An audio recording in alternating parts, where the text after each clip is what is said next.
Vamos a iniciar la sesión programada para el día de hoy, en este caso dando continuidad a lo referido a la clasificación de los bienes, entendiendo que dicha clasificación responde sobre todo a una serie de criterios que comenzábamos a revisar el día de ayer y que en todo caso también ahora nos continuamos con dicha revisión y procuramos comprender un poco su alcance. No, el último punto que habíamos tocado el día de ayer precisamente era el relacionado a la clasificación de los bienes, sean estos muebles o inmuebles, atendiendo al hecho de que puedan ser considerados divisibles o indivisibles, manifestando sobre todo que en gran medida la condición o la característica de que sean tenidos como bienes divisibles o indivisibles puede responder a múltiples factores que en este caso voy a volver a colocar, que están ligados o a la voluntad de las personas o la voluntad de las partes, en este caso los copropietarios, también a la singularidad del tipo de bien, ya que algunos sí admiten división, otros no admiten división, y también lo determinado en el mandato normativo o el mandato de la ley, entendiendo que por efecto de la ley o por efecto del mandato de la ley estaremos ante bienes divisibles o ante bienes indivisibles, ¿no? Donde se establece un criterio en particular respecto a la doble o múltiple titularidad sobre los bienes, sobre todo en el caso de los bienes inmuebles, que se denota además por la circunstancia de su registro ante las instancias públicas pertinentes, en este caso las oficinas de derechos reales. De la misma forma, entendemos que los bienes divisibles o indivisibles tendrán una correlación respecto a la pluralidad de propietarios, ya que en el caso de los bienes indivisibles puede darse la situación de una propiedad única o de una propiedad común, ¿no? De una propiedad en la que reconocemos un mínimo de dos propietarios y excepcionalmente algunas otras circunstancias vinculadas a tal hecho. También es importante que nosotros ubiquemos a otra singularidad relacionada a la existencia actual o la existencia futura de los bienes, sean estos muebles o inmuebles, entendiendo que en todo caso, cuando nos referimos a esa existencia actual o a la existencia futura, o los bienes presentes o los bienes futuros, estamos haciendo alusión a una especie de ficción legal en el sentido de que les reconocemos que resulta propicio identificar cuáles son los bienes que integran actualmente el patrimonio de una persona, a los que denominaremos bienes presentes, y eventualmente cuáles llegarán a ser sus bienes futuros. En el caso de los bienes futuros, se cataloga sobre todo en una categoría de derechos expectaticios,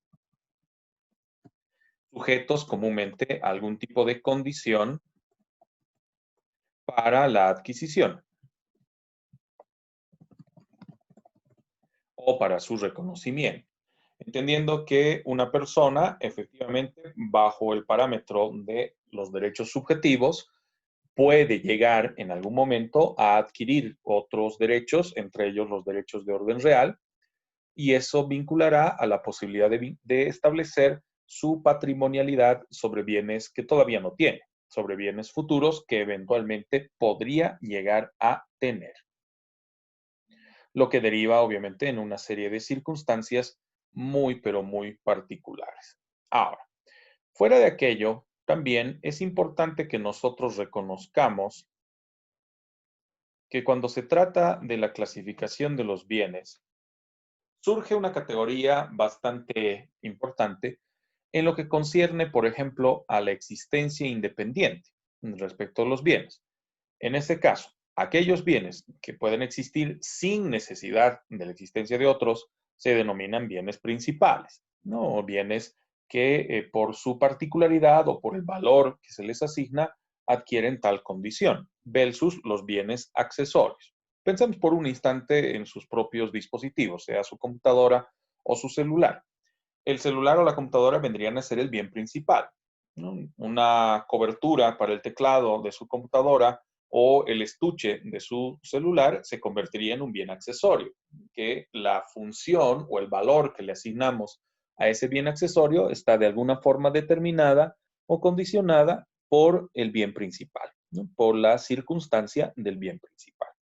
Entonces, en ese sentido, entran en juego diferentes factores, diferentes criterios para categorizar a los bienes como principales o a los bienes como accesorios. Veamos un ejemplo rápido de aquello, una diferencia que puede producirse con relación a circunstancias, entre comillas, similares, ¿no?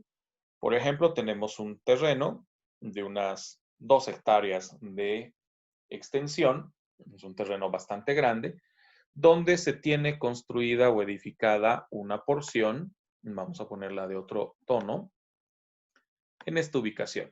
En esta ubicación tendríamos una pequeña construcción, una casa, que sería más o menos de unos 100, 200 metros cuadrados construidos sobre una superficie total de 2 hectáreas. Y en el resto de la superficie del terreno tenemos plantaciones. Vamos a suponer plantaciones de banano. Entonces, en este caso, las diferentes plantaciones tienen una extensión o cobertura mayor al de la propia vivienda y que éstas responden a la actividad que desarrolle el titular o dueño de dicho predio. Aquí la pregunta que se puede llegar a manifestar es, ¿qué vendría a ser lo principal? ¿Qué tendría la categoría de bien principal? Tomando en cuenta que tenemos 3 circunstancias en una misma superficie. El terreno como tal, que es de 2 hectáreas. La casa construida, que sería de 200 metros cuadrados, por ejemplo. Y la plantación de banano. ¿Cuáles considerarían ustedes son bienes principales y bienes accesorios en el ejemplo que les pongo de manifiesto? ¿El terreno, la casa o la plantación? El terreno dock sería principal Ya, por la y superficie. accesorio, exacto, llegaría a ser las plantaciones y la casa. Muy bien, perfecto. Ahora, aquí puede haber una suerte de discusión, ¿no? Respecto a qué tienes sembrado. Es efectivo que en el caso del terreno, al ser 2 hectáreas, aún poniéndole un valor bastante bajo el metro cuadrado, sabemos que en todo caso sí denotará un monto bastante elevado en relación al valor de la casa, en relación a el valor de lo que pueda producir la plantación de banano. Razón por la cual lo que señala Ronald resulta ser cierto, ¿no? Entonces el terreno es el que se convierte en el bien principal y lo accesorio serían la casa y la plantación de banano o lo que se tenga sembrado. A menos que hablemos, por ejemplo, de una plantación de teca, que es una especie forestal destinada sobre todo a la construcción, es madera dura para construcción, que eventualmente una tronca puede rendir o puede generar un rendimiento aproximado de unos 500 a 800 dólares, tomando en cuenta que una plantación de teca, luego de unos 40 años de espera, ¿cierto? Podrá tener un valor incluso mayor al de la casa o podrá tener, en algunos casos, incluso un valor mayor al terreno en particular, ¿no? De eso va a depender también algunos de los factores a considerar para este caso. A diferencia de lo que podemos evidenciar en esta otra situación. Tenemos un terreno de 1000 metros cuadrados, en este caso ya es un poco más pequeño, y dentro de esos 1000 metros cuadrados tenemos una edificación de cerca a 12,000 metros cuadrados. En otras palabras, tenemos un edificio. Entonces acá tenemos al terreno de unos 1000 metros cuadrados y tenemos un edificio de 14,000 metros cuadrados, aprovechando la superficie o la extensión correspondiente, ¿no? En este caso hablamos de un edificio de más de 15 o 20 pisos, ¿no? Entonces ahí ya de entrada sabríamos cuál es el bien principal por términos del valor. El edificio se convertiría en el bien principal por encima de la posibilidad del valor del terreno, que también puede ser bastante alto, pero obviamente el valor del edificio llega a ser mucho mayor. Entonces, uno de los parámetros que tenemos para poder definir cuándo estamos ante un bien principal o un bien accesorio es el determinado por su valor monetario o por su valor derivado de su utilidad. Entonces, ahí entran en juego diferentes factores. En otras circunstancias, la salvedad de un bien principal o un bien accesorio se da precisamente por la relación existente entre ambos tipos de bienes. Lo que decía al inicio de la explicación, ¿no? Cuando tenemos, por ejemplo, a la computadora como un bien principal y los accesorios o periféricos como bienes, como su mismo nombre lo indica, accesorios, ¿no? Que dependen del bien principal, dependen de la utilidad o del empleo o el destino que se le dé a cada una de las circunstancias ligadas, en este caso, a bienes principales y bienes accesorios. Vamos a sacarle una fotografía y vamos a continuar. Ahora, hablemos de dos categorías de muebles, o de bienes, perdón, que habíamos hecho alusión en un principio, derivados de la inmovilidad o inamovilidad de un bien, entendiendo que esto nos llevará a dos categorías, la categoría de los bienes inmuebles y los bienes muebles. Enseguida estimo que ya ustedes van a poder visualizar la pantalla con el concepto de bien inmueble, ¿no? Respecto a las particularidades que reconocemos en este tipo de circunstancias.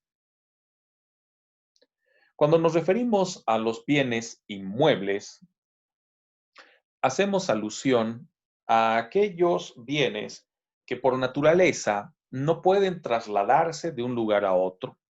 La inmovilidad o la inamovilidad viene a ser, por lo tanto, su elemento definitorio, el parámetro que nos sirve para reconocer que este tipo de bienes, pues en todo caso, se van a caracterizar por esa singularidad, ¿no? De que no pueden trasladarse de un lugar a otro.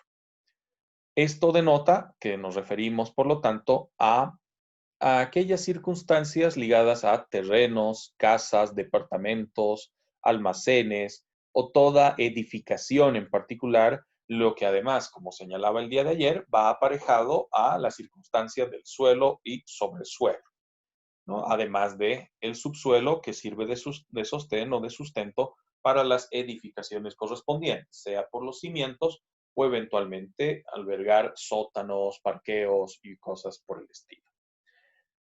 Sin embargo, este carácter de inamovilidad puede extenderse hacia otro tipo o otra categoría de bien. En el caso de los muebles, que si bien por su naturaleza pudieran trasladarse de un lugar a otro, llegan a considerarse inmuebles por el destino que se hace de ellos o por el destino o el mandato de la ley que se reconoce. En ese caso, el típico ejemplo de aquella circunstancia son los árboles.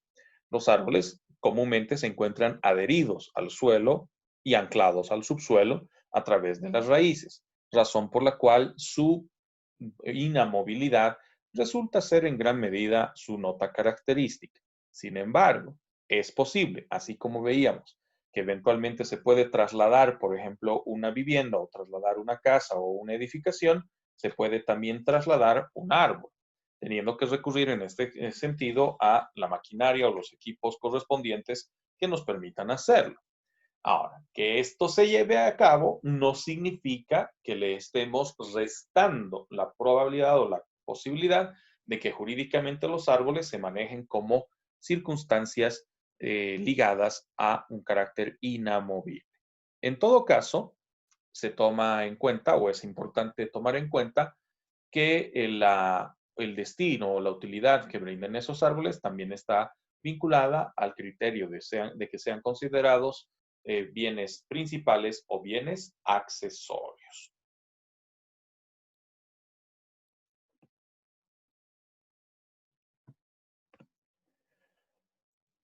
Los bienes inmuebles, además, a su vez, pueden subclasificarse como aquellos que no se pueden trasladar de un lugar a otro de forma explícita, lo que involucra sobre todo a las construcciones y edificaciones, haciendo alusión a los bienes corpóreos.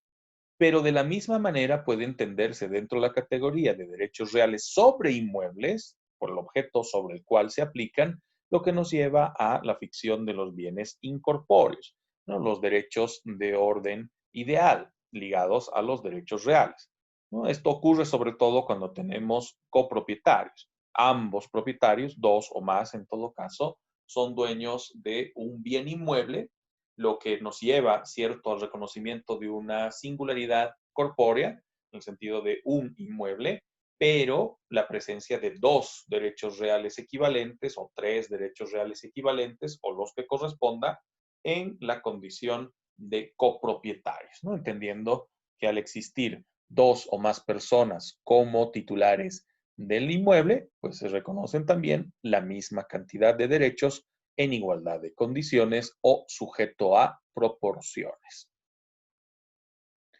¿Cuál es la importancia práctica, además, del reconocimiento de los denominados bienes inmuebles? Su importancia radica sobre todo en la verificación a través de los denominados registros públicos, aprovechando su inmovilidad. Esto sobre todo para darle publicidad a los actos jurídicos que se denotan sobre ellos. ¿Qué implica? En el caso de los bienes inmuebles, sobre todo por mandato de la ley, se encuentran circunscritos a la obligación de los registros correspondientes. Y al decir registros públicos, estamos haciendo alusión a dos tipos de registros en particular. Los registros de orden catastral, que tienen una finalidad o un objetivo de carácter técnico municipal para la determinación de las obligaciones tributarias que recaen sobre un bien inmueble, sobre todo para el pago de impuestos a favor del municipio. Y los registros públicos o el registro público que se liga sobre todo a un parámetro de titularidad o de propiedad que se otorga a través de las oficinas de derechos reales, donde inscribimos precisamente nuestra condición de propietarios sobre bienes inmuebles y se refrenda dicha circunstancia ante los registros en los libros de propiedad y su certificación digital o electrónica a través del folio real, ¿no? El documento que demuestra, junto a los títulos de propiedad, que somos propietarios, ¿no? Por eso es de que, aprovechando el hecho de que un inmueble no puede ser trasladado de un lugar a otro, se los puede identificar geográficamente con plena facilidad, esto permite también su registro correspondiente. En el tema catastral, el alcance de lo que involucra su superficie, el valor de la construcción, para ver si toma en cuenta una construcción con materiales apropiados o con materiales deficientes, lo que nos lleva a categorías subjetivas, sí, pero categorías que maneja la alcaldía de construcción buena, construcción mala, construcción regular, etcétera, ¿no? Atendiendo a el tipo de materiales empleados en su construcción, además de su superficie, versus los registros de propiedad que nos otorgan realmente la condición de dueños o la condición de propietarios a través de los registros ante las oficinas de derechos reales. De la misma forma, la ubicación de un inmueble determina también la norma aplicable y los tribunales competentes. Este aspecto de los tribunales competentes ya lo abordábamos brevemente en el tema del domicilio, al reconocer que al circunscribir una ubicación específica donde la persona radica, donde la persona vive con su familia o lleva a cabo su actividad principal, nos involucra o nos vincula inmediatamente a la categoría de bienes inmuebles y dichos bienes inmuebles a la circunstancia del reconocimiento de los derechos que pueden aparejarse y la competencia judicial que también podemos reconocer en ellos, ¿no? Lo que nos determina esa salvedad. Aparte de aquello, también la aplicación de leyes correspondientes, sobre todo las relacionadas a un ejercicio autonómico, ya que cada municipio tiene la posibilidad de definir sus propias reglas con el objeto de establecer la circunstancia a la que deben sujetarse todos los inmuebles, ya sea de reglas de construcción o reglas de limitantes al derecho propietario, que también resultan ser bastante importantes por una suerte de protección de derechos de la vecindad o a favor de los vecinos o de terceras personas.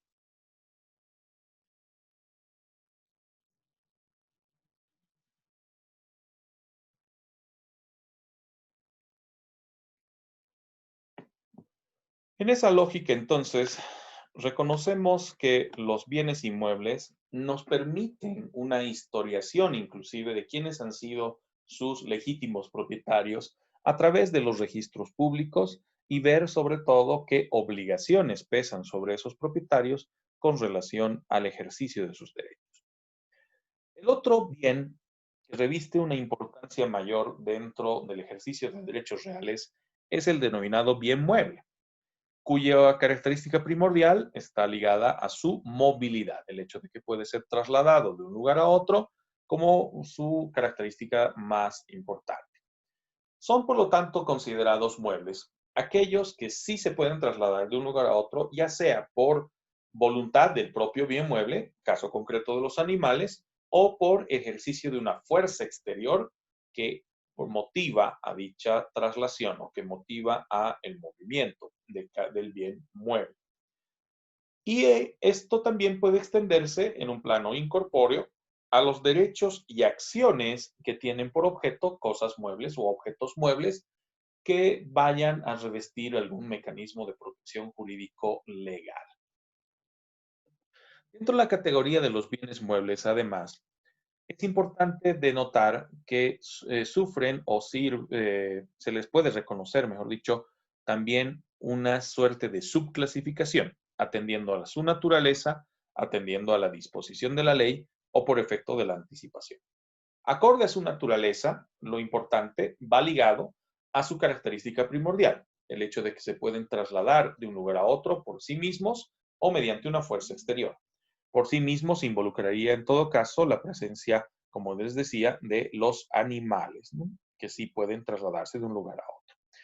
Y por disposición de la ley, aquellos que les da el carácter de muebles independientemente de su naturaleza, que la norma les reconoce tal condición. Ahí es donde surge precisamente una discusión bastante interesante con relación a los árboles, ya que los árboles y las plantas, si bien se encuentran adheridas a la tierra, razón por la cual suelen manejarse bajo el criterio de bienes inmuebles, porque se afectaría su esencia en el momento de trasladarlos, a menos que se tomen las previsiones correspondientes para su trasplante. Sin embargo, eso también genera la discusión de si pueden ser realmente considerados inmuebles o se mantienen en la categoría de muebles, al entender de que al existir una fuerza externa, en este caso la mano del hombre y la voluntad del hombre, que les permite trasladarlos de un lugar a otro sin afectar de manera absoluta su esencia, pues los convertiría nuevamente en bienes muebles. También el hecho de que la clasificación de los bienes muebles responde a un criterio de anticipación, aquellos que forman parte de un inmueble, pero que están llamados a ser muebles, ¿no? Y ahí es donde se resuelve la discusión respecto a ciertos otros tipos de muebles. ¿Por qué? Porque ahí entra la categoría de los denominados bienes principales versus bienes accesorios. Tomemos un ejemplo para entender este último punto. Hablemos de una construcción. Comúnmente, para poder construir, para tener una edificación ya culminada, nos referimos, por ejemplo, a una vivienda, el hecho de que ésta pueda además ser habitable y demás circunstancias, ¿no? Tenemos a una pequeña casa que se circunscribe sobre todo al ejercicio de una serie de derechos para su construcción y para su habitabilidad. Entonces, en este caso, cuando nos referimos a una construcción de esta naturaleza, una vivienda, sabemos que necesariamente ha tenido que mediar algún tipo de circunstancia para su existencia, ¿no? Para que ésta pueda, en todo caso, existir. Si hablamos de todos los requerimientos e insumos para una construcción, partimos inclusive de contar con el terreno, lo que inmediatamente nos vincula a la idea de un inmueble, o el inmueble originario, donde se va a emplazar precisamente la construcción. Pero fuera del terreno o fuera del inmueble, es importante también que se vayan sumando los otros requerimientos para la construcción. Hablamos de arena, piedras, cemento y otros materiales de construcción, que obviamente van a anticiparse a la existencia del inmueble. Entre los materiales de construcción, fuera de los mencionados, arena, piedras y cemento, podemos hablar de tubos para las instalaciones sanitarias y eléctricas. Hablamos también de lo que involucra, por ejemplo, los cables, fierro y una larga lista de etcétera. Estos últimos, precisamente, son los que se manejan bajo el criterio de bienes muebles por anticipación. Pero sabemos que un cúmulo de todos estos, que en realidad debiera extenderse a todo lo que acabo de mencionar, se convierten en parte integrante de una vivienda, en parte integrante de una construcción. Por lo tanto, inicialmente fueron considerados bienes muebles por anticipación, pero al ser luego tomados en cuenta como bienes accesorios y por lo tanto ligados al denominado bien principal, terminan siendo parte integrante de lo que es un bien inmueble, razón por la cual no podemos separar uno del otro. Esto nos lleva a reconocer, por lo tanto, que aquellos que inicialmente eran bienes muebles, ahora son parte integrante de un bien inmueble. Si no fuera así, se admitiría, por ejemplo, que aquella persona que nos vendió los tubos para la instalación eléctrica o los ductos para instalación eléctrica en nuestro domicilio puede ir a nuestra casa y retirar esos tubos, entendiendo que eran suyos inicialmente, y reclama la propiedad sobre ellos. Pero como ya ha habido transmisión por la venta efectuada y luego empleo, el hecho de que se haya utilizado estos bienes para la construcción, deriva precisamente en su transformación de bienes muebles hacia lo que es un bien principal o bien inmueble. Y esto se logra a través de la figura de la unión y mezcla, que se encuentra determinada en nuestro Código Civil como parte de un concepto.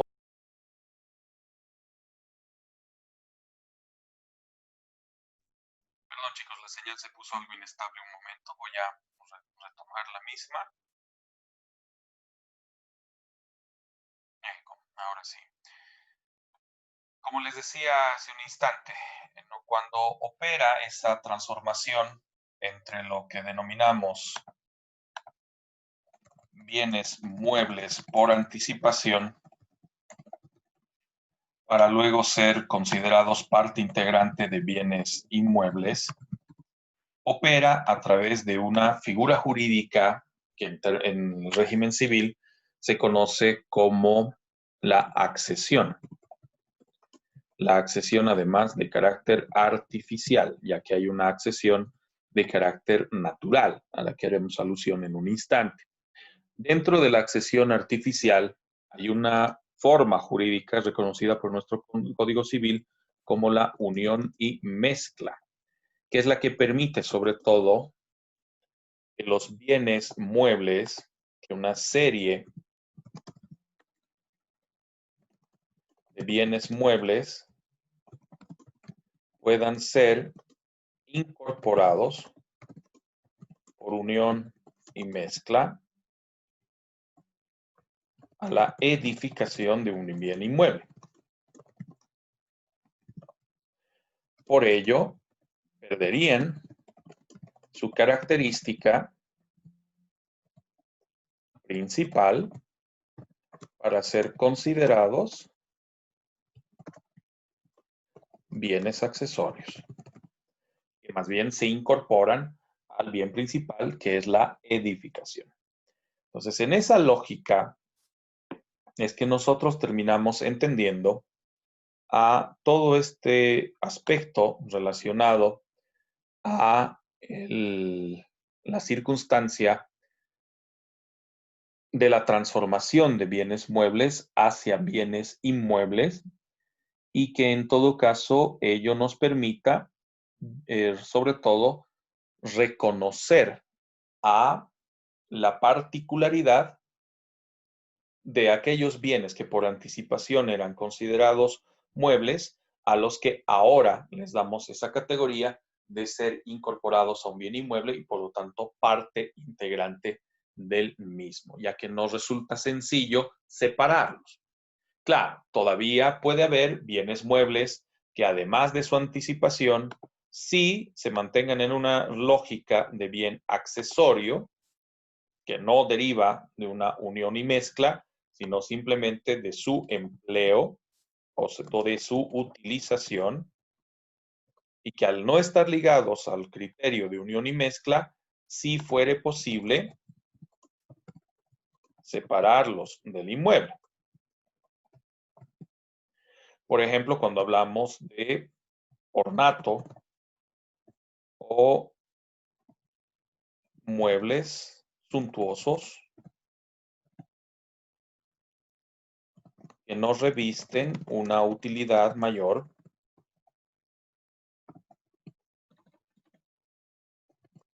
sobre el inmueble.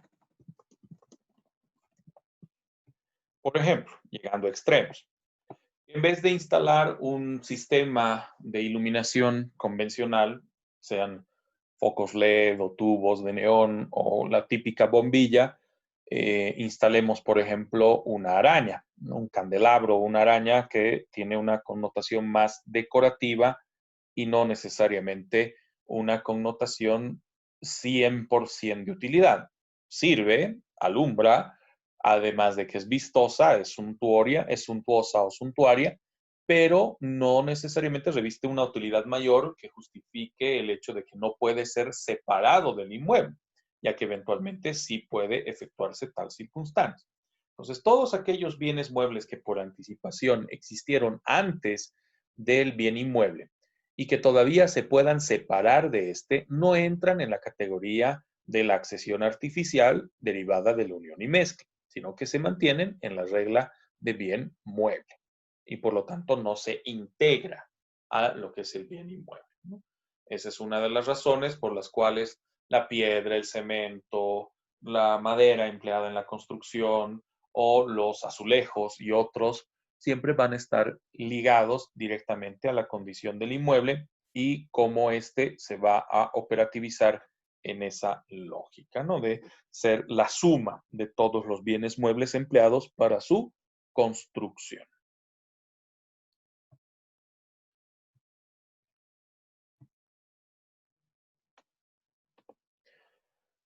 De la misma forma, también existe una categoría relacionada a los bienes muebles denominados aquellos sujetos a registro, los que sí se pueden trasladar de un lugar a otro por fuerza propia o por fuerza ajena, y a los cuales la ley impone una condición de estar debidamente inscritos ante registros públicos de carácter especial de acuerdo a las disposiciones legales que rijan cada circunstancia. Un ejemplo básico de aquello lo tenemos con los automotores, ¿no? A través del registro único de automotores o vehículos que demuestra la titularidad de una persona respecto a un vehículo impulsado por un motor de combustión. Hay una serie de categorías que debemos tomar en cuenta relacionadas a este tipo de muebles. Comencemos precisamente con la que acabamos de mencionar. En el caso de los vehículos automotores impulsados por un motor de combustión, en otras palabras, estos se registran ante dos instancias. Una viene a ser el RUA, el registro único automotor. ¿Qué es un registro de carácter público? Sí, de dependencia municipal. Este es de orden municipal.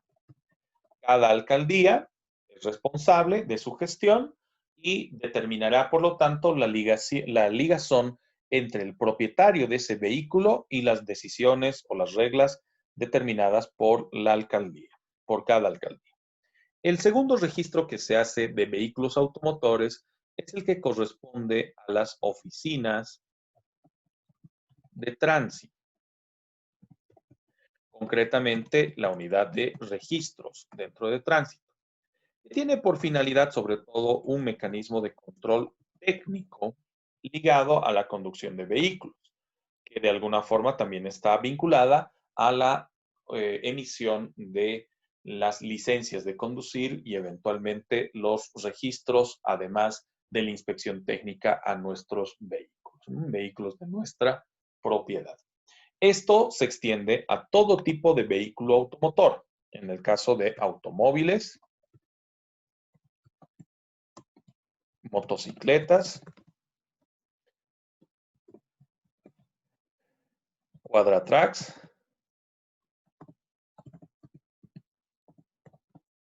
y otros. Sin embargo, aquí surge una discusión bastante interesante porque nuestra normativa contemplaba, por ejemplo, solo los vehículos impulsados por motores de combustión. ¿Y qué sucede, por ejemplo, cuando nos referimos a los vehículos quantum, vehículos eléctricos?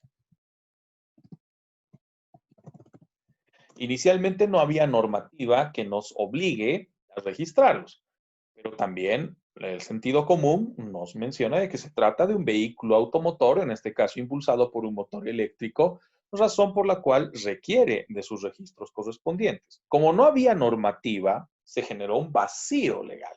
Un vacío que por suerte ha sido fácilmente, bueno, ha sido resuelto, no diré fácilmente porque ha involucrado varias trabas inclusive que se habían puesto desde gobierno central y luego desde gobiernos municipales, concretamente el gobierno municipal de Cochabamba, que es donde tiene base de operaciones la empresa Quantum.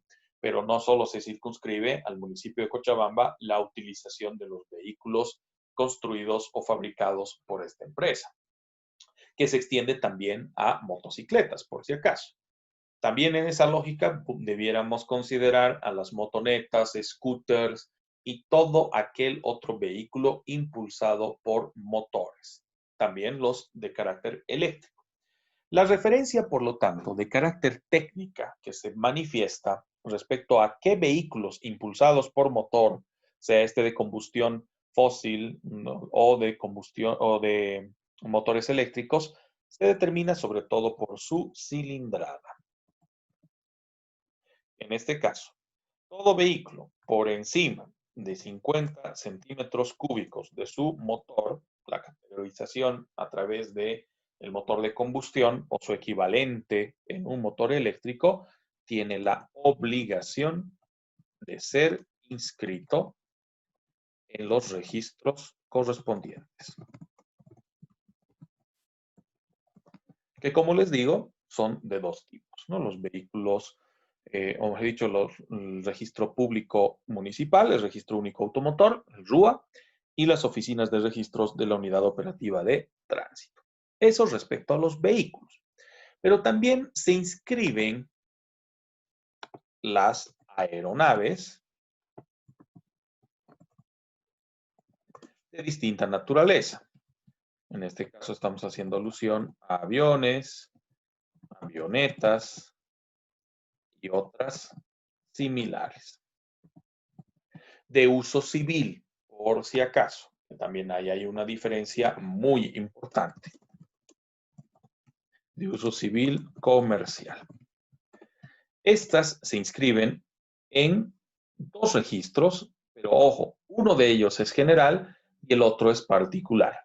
El de carácter general se hace ante la Dirección General de Aeronáutica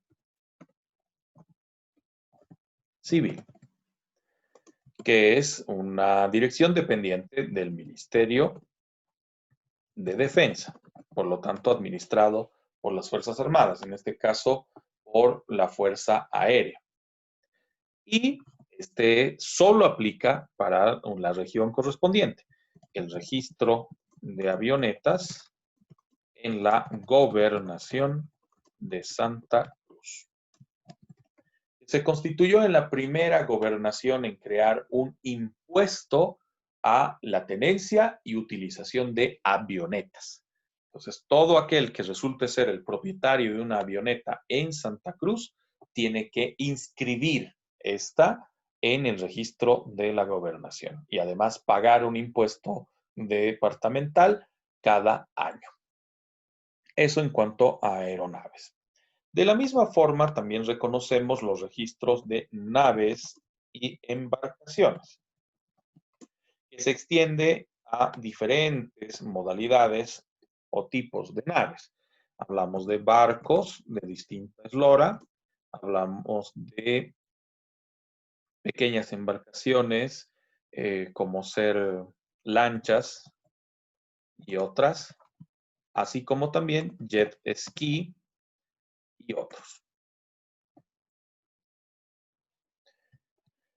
En este caso, el registro corresponde a una única entidad, la Fuerza Naval, dentro del esquema o de la estructura de las Fuerzas Armadas. También es considerada como la Armada. Ellos son los responsables de proceder al registro de naves y embarcaciones que involucran barcos, botes, lanchas, jet ski y cualquier otro tipo de embarcación impulsada a motor. Porque si son lanchones, si son pequeñas canoas y otras que no tienen motor fuera de borda, pues entonces estas no son necesarias en su registro ante la Fuerza Naval. Esto en cuanto a los registros tradicionales, porque después también podemos hablar de bienes muebles sujetos a registro más allá de esta categoría de vehículos, aeronaves y naves, cuando hacemos alusión, por ejemplo, a las acciones comerciales, aquellas que nos permiten reconocer la participación dentro de sociedades comerciales. La acción del Banco Visa, una acción del Banco Nacional o de cualquier otra sociedad anónima que nos confieren la calidad de accionistas y que además requieren de los registros correspondientes. Las acciones del régimen comercial se registran en dos instancias. Ante la misma sociedad comercial, en este caso sobre todo la sociedad anónima, y segundo, ante Fundempresa, que viene a ser la responsable del registro comercial en Bolivia. Eso en cuanto a acciones comerciales. También pueden inscribirse y cuentan con su registro público las líneas telefónicas y se extiende a los dispositivos. Me refiero sobre todo a los celulares. Ya que en el caso de líneas telefónicas, importa mucho si se trata de una línea fija o si se trata de una línea celular o móvil. En el caso de la línea fija o de la línea celular o móvil, indistintamente, el registro se hace ante la operadora del servicio. En el caso de línea fija, por lo tanto, acá en Cochabamba, el registro se hace ante Comteco o bien ante Entel cuando se tiene la provisión de línea fija de Entel. Y en el caso de línea celular o móvil, tenemos a Tigo, Entel, Viva y el propio Comteco, que también nos proporciona el servicio de cobertura de llamadas a dispositivos celulares o móviles, ¿no? A través de las bandas y tandas correspondientes. De la misma forma puede inscribirse maquinaria pesada, sobre todo vinculada a esta al uso agrícola o agrario.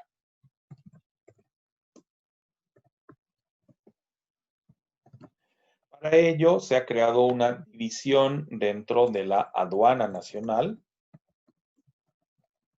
que es la responsable del registro, denominada SAMA, ¿no? El Servicio de Aduana del Registro de Maquinaria Agrícola o Agraria. Entonces, en este caso, ahí es donde se inscribe, por ejemplo, la maquinaria pesada destinada a estos dos rubros. Excepcionalmente, también podemos hablar del registro de máquinas y equipos de orden industrial que se inscriben respecto a los registros comerciales administrados por Fundempresa, donde precisamente se puede inscribir aquellas máquinas y equipos de orden industrial o destinados a la producción, ¿no? Si hablamos, por ejemplo, de una empresa como es UTD, Martínez Ultratech Doors, que queda además cerca de nuestro campus, en el kilómetro 11, toda la maquinaria utilizada por esta empresa para la transformación de la madera y la fabricación de puertas, marcos y ventanas, pues entonces puede estar inscrita esa su maquinaria ante Fundempresa y emplearse como garantía a través de los mecanismos de prenda, que viene a ser precisamente uno de los factores más importantes ligados precisamente al registro de bienes muebles. Todos los que hemos mencionado, por lo menos los que se encuentran en esta categoría de registros no tradicionales de bienes muebles, tienen generalmente el destino de ser utilizados como prenda de garantía para el cumplimiento de obligaciones, siendo una de esas obligaciones, por ejemplo, los contratos de crédito. Por ejemplo, me presto $1,000 de una cooperativa de ahorro y crédito y dejo como garantía mi registro de mi maquinaria o de mis equipos destinados a mi actividad comercial. Soy una pequeña empresa destinada a la elaboración de pollo a la bróster y dejo como garantía sin desplazamiento, la prenda sin desplazamiento, mis máquinas empleadas en mi cocina. Entonces, en este caso, yo tengo que demostrar ante la cooperativa que soy el dueño de esas máquinas. Y no solamente se logra con mostrarlas, con el hecho de que se encuentran instaladas en mi cocina o que se encuentran instaladas en mi restaurante, sino que debo demostrarlo a través de los registros correspondientes. Y ahí me pedirán que yo haga un registro de inventario o un registro de existencias ante Fundempresa, ¿no? Por eso es un registro de orden comercial.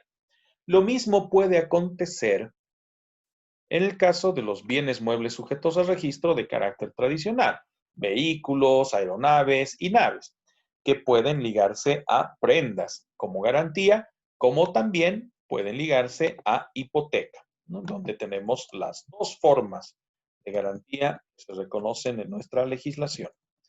En el caso de las hipotecas, no solo recaen a los bienes inmuebles. Yo también puedo hipotecar, por ejemplo, mi aeronave, puedo hipotecar mi bote o embarcación, puedo hipotecar mi auto. Lo que no puedo hacer, por ejemplo, es hipotecar mi línea telefónica o hipotecar mi maquinaria. Para eso está la figura de la prenda. Para el resto, la hipoteca, ¿no? Tanto bienes muebles sujetos a registro, los tradicionales, como los bienes inmuebles. Volvamos a la presentación.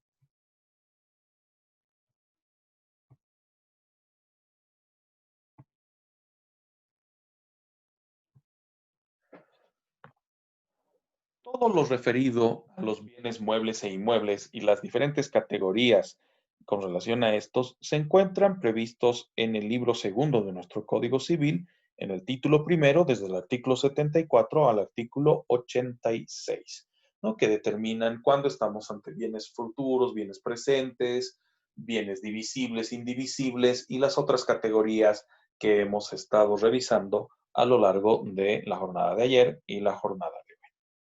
Hablemos ahora de otro tema, La posesión. Cuando hablamos de los derechos reales y los vinculamos, sí, a la circunstancia de los objetos, entran en juego dos grandes categorías. Uno, la propiedad, que también la vamos a abordar el día de mañana, y la posesión. La posesión denota sobre todo una circunstancia de hecho.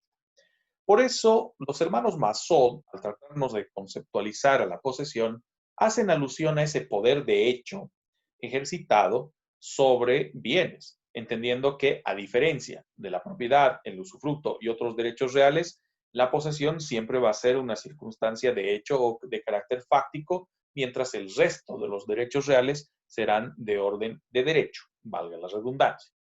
A su vez, Messineo extiende esta definición dada por los hermanos Masó al señalar de que la posesión involucra una situación que su efectividad se vincula sobre todo a esa categoría de hecho, la circunstancia de que te encuentras con la cosa o el objeto en tus manos, te encuentras con el bien en tus manos, en contraposición a una titularidad de derecho que siempre va a tener una connotación subjetiva, a menos que vaya acompañada de la circunstancia también de hecho.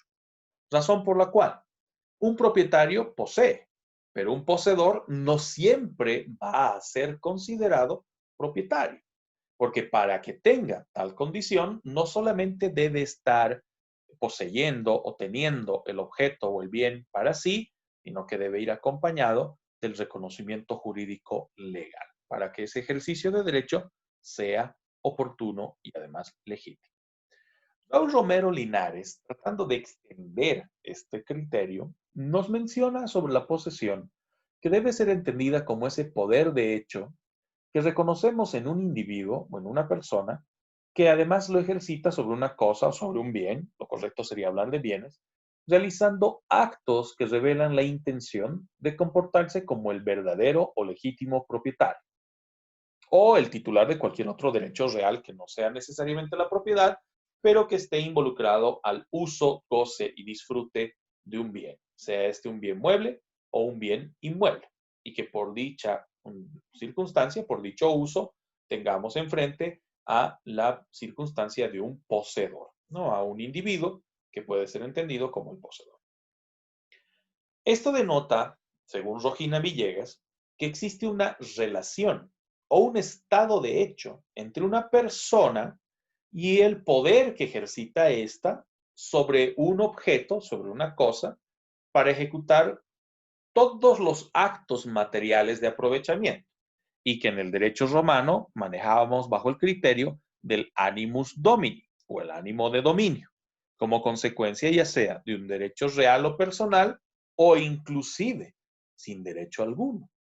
Rogina Villegas con esto extiende la cualidad o la característica de la posesión no solamente a una circunstancia lícita o a una circunstancia propicia, acorde al derecho, sino inclusive a la denominada posesión de mala fe, que en algunos casos se denomina de tentación, pero no resulta del todo correcto, como veremos en un instante.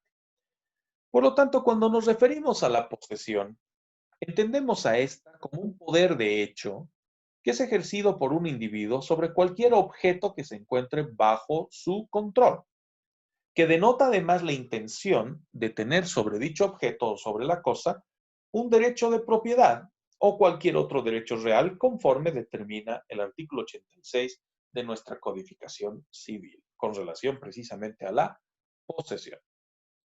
Para que la posesión además sea efectiva, se requiere la presencia de dos elementos constitutivos, por lo menos la teoría nos manifiesta que los dos elementos son el elemento objetivo o el corpus y el elemento subjetivo que es el animus.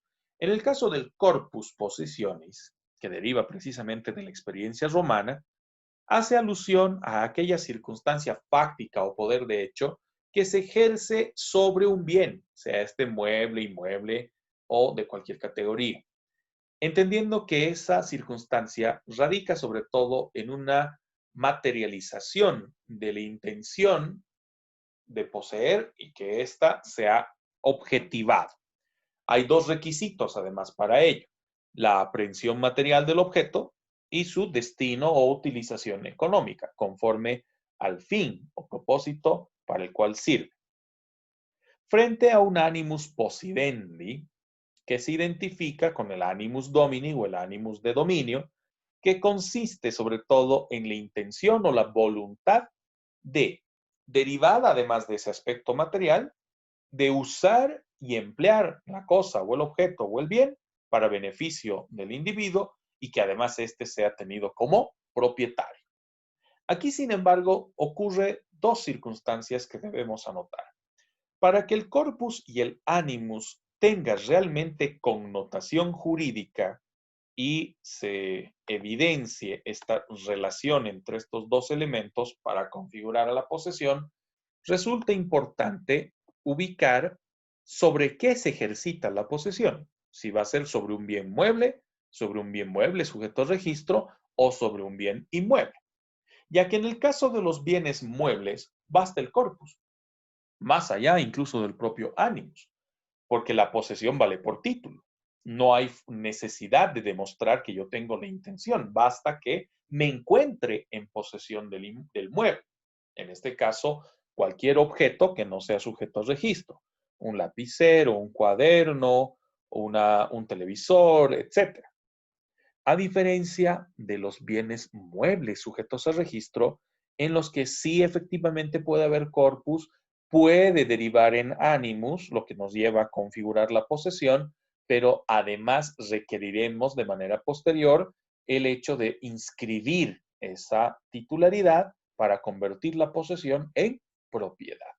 Si no lo hago, termino siendo simplemente poseedor, que puede ser además un poseedor de buena fe, como excepcionalmente un poseedor de mala fe o un poseedor vicioso, como veremos enseguida. En esa lógica, entonces, debemos entender a la posesión como el resultado de la unión de estos dos elementos. Sin embargo, la postura de la teoría, la postura de la doctrina, nos ha llevado a reconocer esta famosa disputa entre dos grandes autores, como son Savigny y el otro autor, Jhering, Rudolf von Jhering, que nos enfrentan a dos posturas. La doctrina subjetiva, enunciada por el conde de Savigny, y la postura objetiva de Rudolf von Jhering. En todo caso, para Savigny, la posesión es producto de la concurrencia de los dos elementos citados, el corpus y el animus, porque no es necesario o no resulta solo necesario que exista una posesión o que exista una aprehensión material, física, actual, inmediata y exclusiva en lo que denota el corpus, sino que debe ir aparejada a un animus domini, a un ánimo de dominio, con la intención de poseer para sí, de poseer para el individuo que se encuentra ejercitando el corpus. Razón por la cual el corpus, sin el animus, no genera el concepto de posesión. Se requiere de ambos para que dicho concepto tenga plena validez legal. A diferencia de lo que plantea la doctrina objetiva de Rudolf von Jhering. Según Jhering, el corpus cumple en demasía la función de dar a conocer la existencia de la posesión, razón por la cual resulta ser el elemento primordial. El animus es simplemente una circunstancia accesoria, que solo evidencia a través del comportamiento que el hecho de tener el objeto, tener el bien para sí y poderlo usar, poderlo emplear para el fin económico que éste connota, es irrelevante, porque la intención subjetiva de poseer como dueño en realidad no se requiere. Basta que se tenga el objeto, razón por la cual debe reemplazarse el animus domini por el animus tenendi. Y el animus tenendi surge precisamente del reconocimiento del uso de la cosa o el uso del bien. Por eso en la doctrina objetiva no hay necesidad de reconocer dos elementos en la posesión. Es suficiente que se adopte uno solo de ellos, el corpus, la parte material de la posesión. Antes de que hablemos de posesión y de tentación, manifestar que en el caso del Código Civil y nuestra legislación civil, optamos más por la posición subjetiva, la posición de Savigny. Según Savigny, se requiere de ambas circunstancias. En el caso de que no se tenga el animus domini, la posesión no se ha configurado. Es por ello que en nuestra legislación reconocemos la diferencia entre posesión y detentación, entendiendo que la materialidad de tener un bien en una esfera inmediata ligada a la voluntad del hombre, pero sin ánimo de pasar por propietario, sin querer ser considerado como propietario o como poseedor de un bien mueble o inmueble, y que además esté ligada al reconocimiento de que dicho bien o que dicho mueble o inmueble es de propiedad de otro individuo, lleva a la configuración de la idea de la detentación. Una figura jurídica que está ligada siempre al hecho de reconocer que dicha materialidad, el hecho de tener un bien en tus manos, el poder usar un bien, sea este mueble o incluso inmueble, se lleva a cabo con el conocimiento y aquiescencia o la voluntad manifiesta, en otras palabras, del dueño, donde aplica, por lo tanto, una lógica de detentación. Antes de que veamos el artículo 87. La detentación comúnmente aplica en los denominados alquileres. Cuando una persona alquila, sea un departamento o incluso un auto o cualquier otro objeto, está implícitamente reconociendo que aquel objeto, que aquel bien, es de propiedad de un tercero, es propiedad de alguna otra persona, que nos ha consentido usar, gozar y disfrutar del bien, sea este mueble o inmueble, pagando una renta correspondiente para reconocer tal decisión, ¿no? El hecho de podernos permitir el uso de un bien. A eso denominamos detentación, pero además una detentación de carácter legal, una detentación lícita, porque también existe una materialidad del uso de un bien, pero de carácter ilícita, derivado del hurto, robo, atraco y otros, en el cual un tercero lo que hace es apropiarse de manera indebida de los bienes que resultan ser de una tercera persona o de otra persona. Eso nos lleva también a reconocer, por lo tanto, que la detentación puede ser ilegal. Cuando éste es ilegal, no va a adquirir los derechos que pudiera ir aparejados a una detentación legal, que ratifica o permite y avala el uso y empleo de los bienes. Mientras que en la detentación ilegal siempre estará circunscrita a aquella circunstancia, ¿no? Ligada a la comisión de un delito. Claro, quien roba, quien hurta, no va a estar consultando con el propietario si puede usar o gozar del bien. Va a gozar del mismo, pero siempre bajo la estela o bajo la sombra de que dicho uso deriva de un hecho ilegal, de un hecho que no resulta ser favorable al mandato normativo, sino más bien que es contrario al mandato normativo. ¿Qué establece nuestra legislación al respecto de la posesión y la detentación? Se establece en el artículo 87 que una persona puede poseer por sí misma o por medio de un tercero, por medio de otro, quien tiene la detentación de la cosa. Por lo tanto, el detentador ejercita el corpus, pero no lo convierte en poseedor, porque para ser poseedor requieres el animus, razón por la cual se unen ambas en un reconocimiento de ambas figuras. La detentación en la parte material, corpus, la posesión en el animus. Claro, esa posesión no se está efectivizando de manera directa, sino que se hace a través de un intermediario, a través de un tercero. En ese sentido, por lo tanto, el detentador puede retener el poder sobre el bien o sobre la cosa, pero nunca adquirir la condición o cualidad de dueño de ese derecho. Por ende, tampoco puede ser considerado como poseedor, ya que el propietario ha sido el que ha consintió, en entregar el objeto, el entregar el bien o la cosa, para que luego ésta sea devuelta a favor del propietario al vencimiento de un plazo o tiempo determinado, ¿no? Lo que ocurre, por ejemplo, con los alquileres. Los alquileres nunca son definitivos. Pueden tener una duración muy larga, muy extensa, pero tarde o temprano ese inmueble o ese mueble o lo que se haya dado en alquiler tendrá que retornar a su legítimo propietario. Y en ese caso ejercitará tanto posesión como propiedad. Mientras extiende el uso a un tercero, reconoce una detentación legal a favor de quien usa o emplea el bien. ¿Qué diferencias, por lo tanto, podemos anotar respecto a la posesión y la detentación? Para empezar, se diferencian en su origen, en su naturaleza y en sus elementos. En el origen, porque la posesión nace o se circunscribe a una circunstancia de hecho, a una circunstancia fáctica, mientras que la detentación surge, por lo menos la lícita, de un poder de derecho, generalmente refrendado en un contrato, en un convenio, en un acuerdo, incluso verbal, pero en el cual el propietario le concede la facultad al detentador de que pueda usar, gozar y disfrutar de algún bien, sea este mueble o inmueble. Razón por la cual también ubicamos como diferencia a su naturaleza, ya que la posesión se ejercita sobre bienes propios.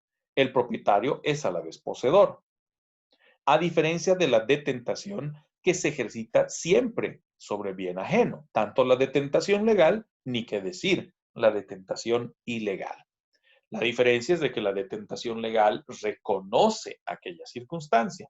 La detentación ilegal o los ilícitos derivados de robos, hurtos y otros pretenden desconocer aquella circunstancia, ¿no? De la propiedad legal.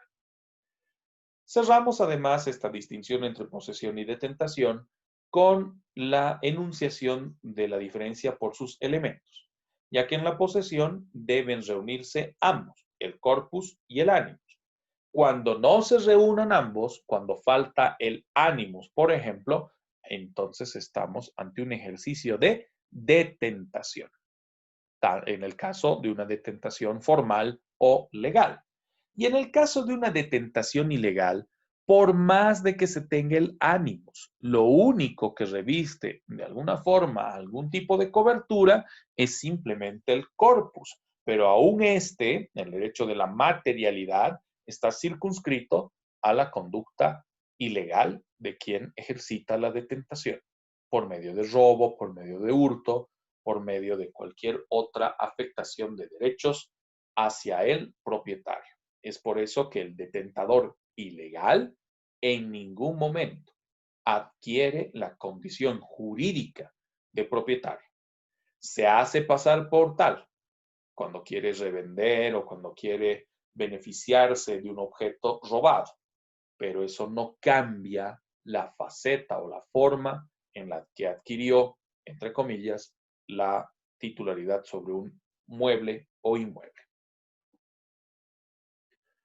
Como la posesión reviste una serie de particularidades interesantes en su ejercicio, porque es un ejercicio de hecho, la norma prevé una serie de presunciones legales respecto a esto, que se encuentran determinadas en el artículo 88 y 89 de nuestra Codificación Civil. De manera explícita, el artículo 88 plantea que se presume la posesión de aquel que demuestre que le está ejercitando actualmente. Por ejemplo, yo en este momento estoy en posesión de mi computadora, una computadora Lenovo, y que la tengo presumiblemente, porque no lo he señalado, pero vamos a presumir que la tengo ya de un tiempo atrás. Por lo tanto, la posesión que hoy ejercito sobre mi dispositivo, sobre mi computadora, puede ayudar a presumir que antiguamente también la poseía, o sea, también era mía, o seguía, es ahora todavía mía por la posesión antigua y la posesión actual. A menos que se pruebe o que se logre demostrar que estamos ante un ejercicio de detentación. ¿Y cómo podríamos generar o reconocer una detentación sobre un bien de esta naturaleza, sobre un bien mueble. Cuando se tenga, por ejemplo, un contrato en el cual acredite que yo tenga el derecho o el permiso de utilizar este bien, pero que además reconozca que otro es el dueño. Caso contrario, pues no corresponde otra circunstancia.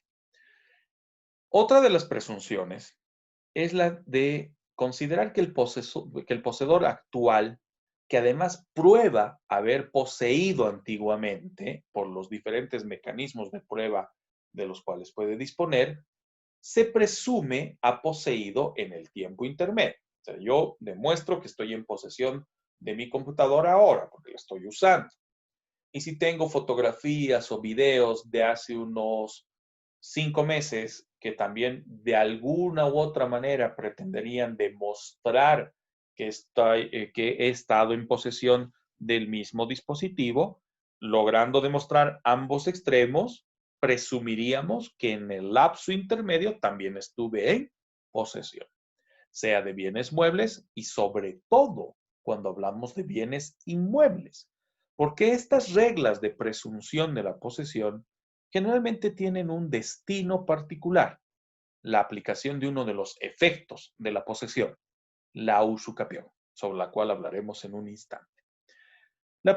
Otra presunción, la tercera prevista en el artículo 88, denota que la presunción actual por ningún motivo puede hacer presumir una posesión anterior, salvo que podamos entregar o demostrar a través de un documento o un título que fundamente la posesión, que demuestre que yo tenía derecho a poseer y se presume, por lo tanto, que he poseído o ejercitado posesión desde la fecha de ese título de manera continua hasta el presente, a menos que se presente alguna prueba en contrario o que el mismo título haya determinado un ejercicio de posesión de carácter temporal y que ya haya vencido ese plazo de posesión.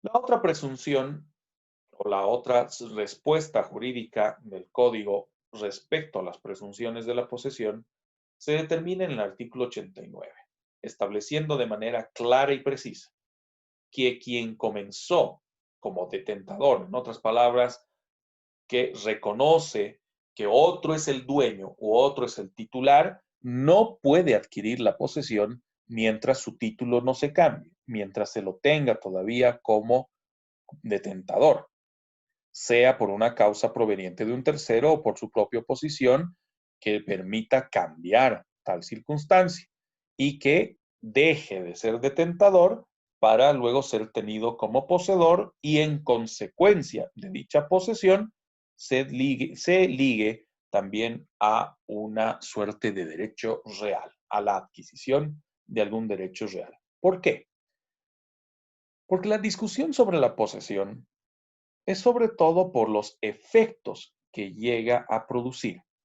Y el principal efecto en particular es el hecho de que pretendas adquirir la propiedad.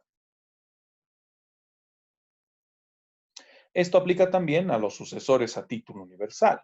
Cuando muere una persona, por ejemplo, sus presuntos herederos son poseedores. Excepcionalmente pueden entenderse como detentadores cuando no son sus familiares, pero han sido admitidos por la persona fallecida en vida para que puedan usar y gozar de sus bienes, hasta que se declaren herederos o se resuelva la herencia.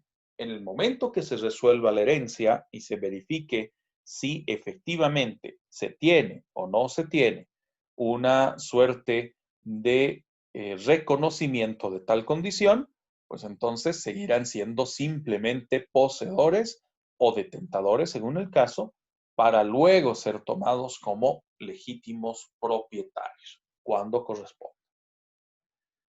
Un punto entonces importante respecto a la posesión es marcar cuándo inicia esta, cuándo se adquiere la posesión sobre un bien o sobre varios bienes. Y esto denota, desde el punto de vista fáctico o de hecho, la circunstancia de una aprehensión material, el hecho de que podamos tener un objeto en nuestras manos, le podamos dar uso al mismo. Esa aprehensión material, sin embargo, presenta dos variaciones: la adquisición directa y la adquisición indirecta. La directa es bastante sencilla, realizada por el poseedor de manera inmediata. Es un acto unilateral, denota ese reconocimiento de voluntad y la persona, pues basta que se encuentre en ejercicio fáctico de la posesión cuando concurran los dos elementos, corpus y ánimos. Pero cuando hablamos de la adquisición indirecta, esta se divide en relación a los elementos. El animus es ejercitado siempre por el poseedor, pero el corpus llega a materializarse por intermedio del tercero, que cumple los actos de uso, goce a nombre del titular, concurriendo por lo tanto el corpus a través de tal circunstancia. Esto es lo que acontece sobre todo en los incapaces de obrar, en el sentido de que si bien pueden tener bienes a su favor y poseerlos, dicha posesión ha sido posible por intermedio de sus padres, tutores o representantes, para que ya luego, en el ejercicio de su capacidad de hecho, pueda derivarse en una circunstancia ya específica, ¿no? En el cual puedan directamente tener una adquisición por la concurrencia de corpus y ánimo. Así como se adquiere la posesión, también se la puede perder. También puede derivar en una circunstancia en la cual se vea afectada. Y la posesión se pierde o se afecta por la concurrencia o no de sus elementos, por la presencia del corpus o del animus. Cuando se da la desaparición simultánea del corpus y el animus, como ocurre, por ejemplo, en una venta o enajenación, obviamente la posesión se va a ver afectada. Si yo he decidido vender mi computadora, en el momento que le entregue a otra persona, pues ya mi voluntad de deshacerme del equipo ha sido ya la que precede la operación. Y la parte fáctica o la eliminación del corpus en el momento que yo la entrego de manera material al siguiente propietario. Pero también puede verse afectada la posesión por efecto del abandono, que ya no ejercito el corpus, que ya no ejercito la voluntad sobre el objeto, y razón por la cual este queda vacante. Ahí entra precisamente la categoría de los bienes vacantes derivados de su abandono. La otra situación es por la pérdida del corpus, que puede deberse a dos factores correspondientes. Cuando un tercero se apodera de hecho, un robo, el hurto o cualquier otra circunstancia análoga que me hace perder el corpus. O cuando la cosa se aleja materialmente de aquel que era su poseedor, por destrucción o por pérdida del objeto o por pérdida del bien. ¿No? Esto cuando extraviamos algún objeto de nuestra propiedad o cuando éste se ve afectado por algún fenómeno de la naturaleza, como por ejemplo un deslizamiento, un terremoto, un temblor o un deslave o cualquier situación análoga. Excepcionalmente, la posesión puede también perderse por una pérdida del ánimos. Cuando yo puedo seguir en posesión del bien desde el punto de vista corpóreo o la parte objetiva del corpus, pero he perdido toda intención o voluntad de ser considerado poseedor e incluso de ser considerado propietario. Esto se da, por ejemplo, en los casos de nombramiento de depositario o de arrendatario. Supongamos un ejemplo concreto. Decido vender mi casa y Fabricio es el que tiene interés en adquirirla. En el momento que Fabricio termine de pagar el valor de mi casa, pues yo le haré entrega total de esta. Sobre todo si toma en cuenta que está todavía pendiente la obtención de un crédito para tal circunstancia.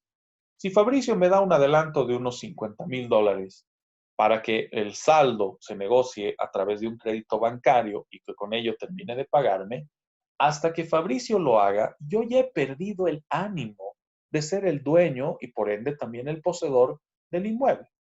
Puedo continuar ejercitando el corpus, puedo estar en uso del inmueble, pero ya he perdido el ánimos, lo que de entrada afecta al ejercicio de la posesión y que inclusive podría derivar al hecho a que Fabricio de manera progresiva o paulatina vaya ejercitando parte de la posesión, corpus, así sea parcial, y en gran medida también el ánimos, al entender de que sí existe una buena probabilidad de que obtenga el crédito y termine de pagarme por la compra de mi vivienda, ¿no? Una de las circunstancias en las cuales puede operar la pérdida de la posesión por efecto de la pérdida del ánimos.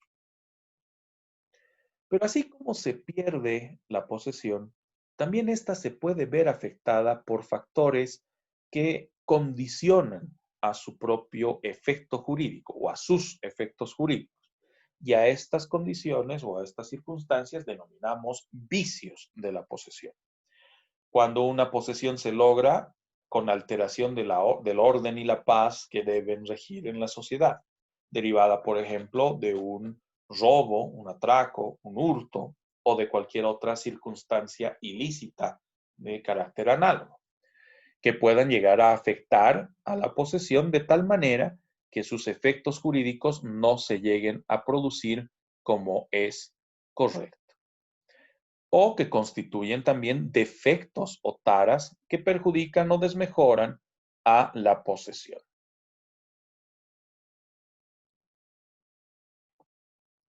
¿Cuáles son entonces considerados vicios de la posesión?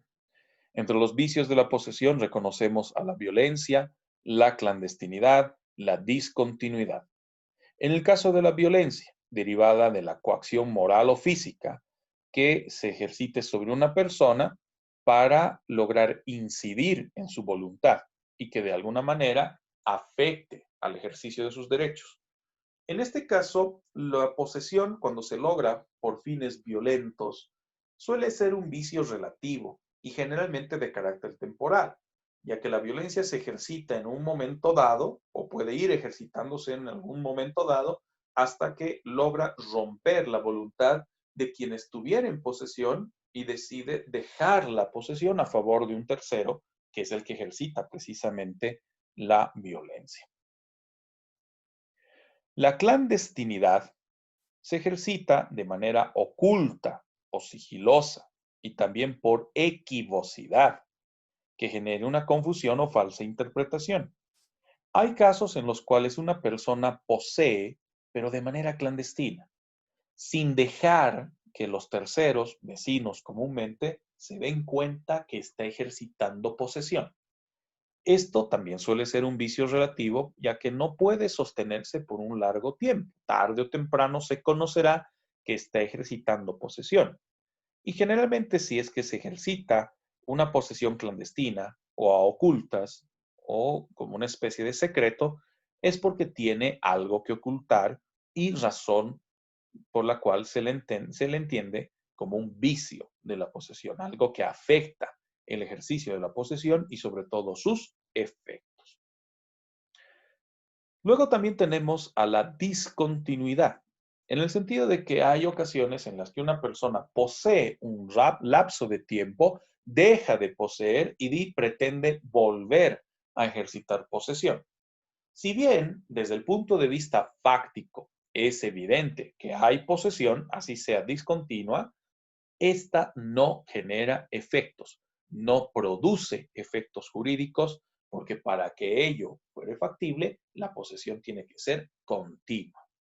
Estos vicios, por lo tanto, limitan la efectividad de la posesión en términos jurídico-legales. Veamos precisamente esos efectos.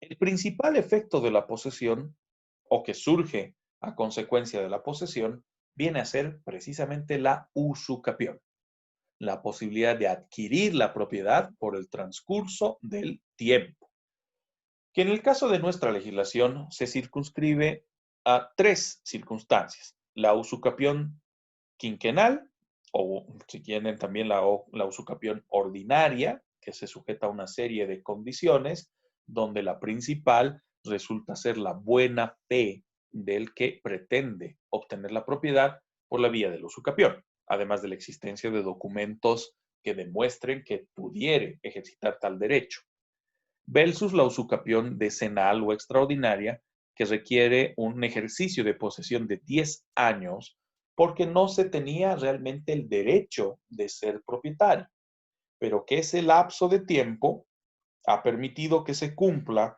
con la mentada función social de la propiedad y que en consecuencia de ello se lo premie o se le reconozca la posibilidad de adquirir la propiedad luego de 10 años de ejercicio posesorio.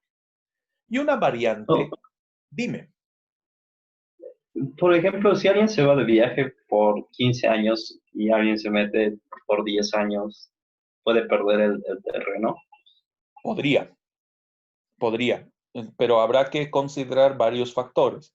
Ya el simple hecho de lo que mencionabas, si alguien se mete a un terreno, estamos hablando de una posesión viciosa que ha tenido que mediar violencia o eventualmente clandestinidad.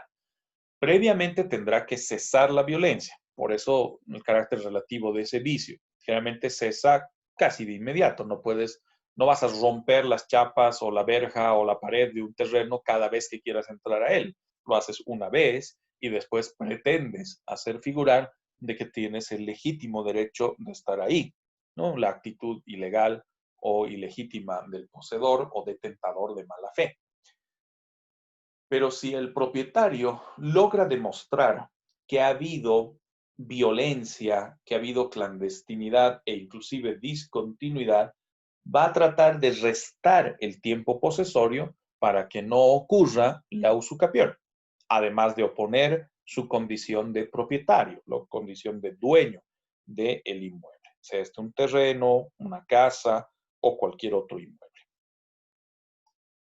Gracias, Doc. Entonces, buena fe, digamos, sería en el caso de que sea, digamos, una herencia o a un terreno sin propietario, digamos, ¿no?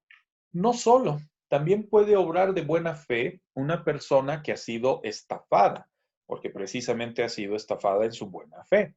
Me explico. Supongamos el caso. Yo le vendo mi casa a Rodolfo. Rodolfo está súper contento, ha pagado el monto correspondiente, hemos firmado todos los documentos, transcurre unos 6, 7 años y resulta que aparece Sarisha y le dice a Rodolfo, oye, esta es mi casa, ¿por qué estás en mi casa? Y Rodolfo dice, no, un momento, a mí me ha vendido esta casa tal persona, me la vendió Rodrigo Paredes. Y Sarisha dice, no, Rodrigo Paredes era mi apoderado, pero él en realidad no era el legítimo dueño. Te ha vendido una persona que no era realmente el dueño. Entonces Rodolfo ha sido estafado en su buena fe.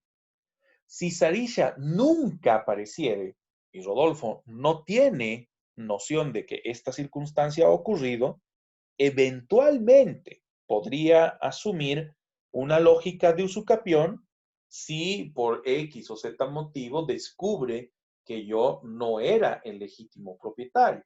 Por ejemplo, que descubre que yo he fraguado los documentos y que lo he estafado en su buena fe. ¿A qué va a apelar Rodolfo? Que él obró de buena fe, que tiene un documento debidamente inscrito en derechos reales, pero que se ha fundado en una circunstancia indebida. Y si no hubiere alguien que reclame, o sea, Sarisha nunca aparece o reclama por su propiedad, Rodolfo podría plantear una usucapión ordinaria, fundada precisamente en su buena fe. ¿De qué va a depender? De que Sarisha o la legítima propietaria o el legítimo propietario reclame. Si nunca nadie reclama, entonces Rodolfo nunca va a tener que hacer nada. Pero en el momento que se descubra, Rodolfo tiene todavía la posibilidad de recurrir a un proceso de usucapión. Lo interesante de este caso es de que aun y cuando Rodolfo inicie el proceso de usucapión, todavía puede existir la posibilidad de que Sarisha recupere la propiedad del bien a través de una figura denominada de no es reposición, se me hizo el término exacto, que busque la restitución de su derecho propietario a través de su reconocimiento como propietaria y oponiéndose a la usucapión planteada o formulada por Rodolfo. En ese caso, entonces, Sarisha tiene todavía la posibilidad de reclamar la propiedad, aun y cuando Rodolfo haya intentado usucapión. Pero ese reclamo de Sarisha tiene un lapso de tiempo, ya que Sarisha deberá interponer su demanda para recuperar la propiedad en el lapso de 2 años como máximo, desde que Rodolfo haya iniciado su proceso de usucapión. Porque si lo hace después de los 2 años, Sarisha pierde ese derecho. Dime, Fabricio. Doc, una cosa, entonces, hay varios, digamos, varios temas y varios procesos sobre este tema, ¿no? De que por un tiempo o una persona tercera, digamos, una persona está en España, o un ejemplo, ¿no? Y yo soy el propietario, no estoy en España y yo estoy como que alquilando, digamos, mi terreno para que alguien viva ahí, ¿no? Ajá. Yo tengo mi casa y todo, pero él vive ahí, ¿no? ¿Ve?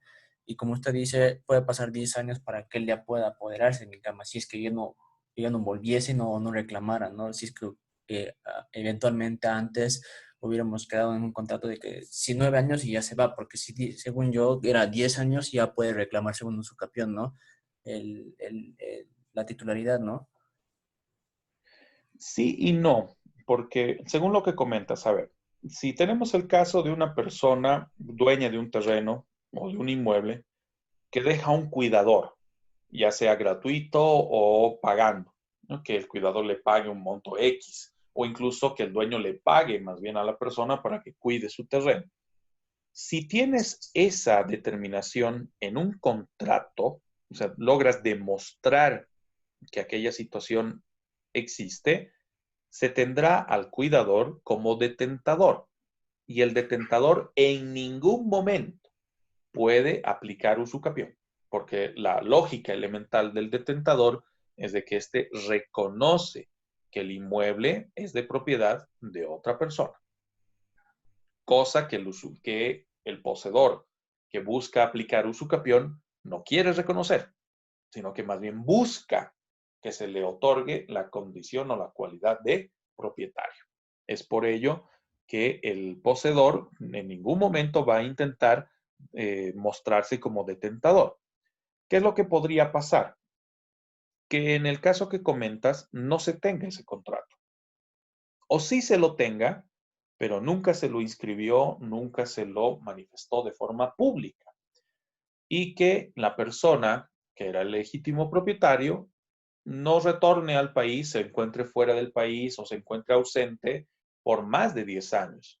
Ahí va a mediar la conducta legal o ilegal del cuidador que pretenda valerse de aquella circunstancia para tratar de acceder a la propiedad por la vía del usucapión. Si el legítimo propietario logra enterarse antes de que la usucapión sea concedida, precisamente deberá demostrar que era un detentador. Y si se entera después de que la usucapión ha sido concedida, tiene todavía la posibilidad de recuperar la propiedad sobre su inmueble o sobre su bien inmueble, siempre y cuando no hayan transcurrido 2 años desde la sentencia de la usucapión. Porque si ya transcurrieron 2 años, lamentablemente ya no queda nada que hacer. Ha perdido su derecho porque la ley lo castiga por entenderse que es un sujeto negligente o que es era un propietario negligente que no cuidó su propiedad. Ya, gracias, Doc. Otra consulta que tengo. En este caso, Dime. digamos, es que se inscriben, ¿no? Los derechos, en las oficinas de derechos reales, los terrenos y esas cosas, ¿no? En el caso, digamos, tendría que haber una ley o un proceso, ¿no? Para los que, digamos, como dijo usted, pues el ejemplo de que yo pueda vender, digamos, un terreno a alguien más, pero no soy el titular, soy el, digamos, estoy viviendo ahí por alquiler, digamos, y yo vendo Ajá. eso sin que el comprador sepa, ¿no? Claro, Ya el que ha comprado eso empieza a construir o algo y ya llega, digamos, la persona que es la titular, y ahí habría un interrogante, ¿no? Habría con mucha confusión de cuál realmente es, qué está pasando, ¿no? Tendría que haber claro. realmente un proceso, tendría que ver, no sé, algo, tendría que hacer las autoridades, ¿no? Porque hay muchos casos sobre esto, ¿no? Es bastante recurrente lo que tú mencionas y casos similares.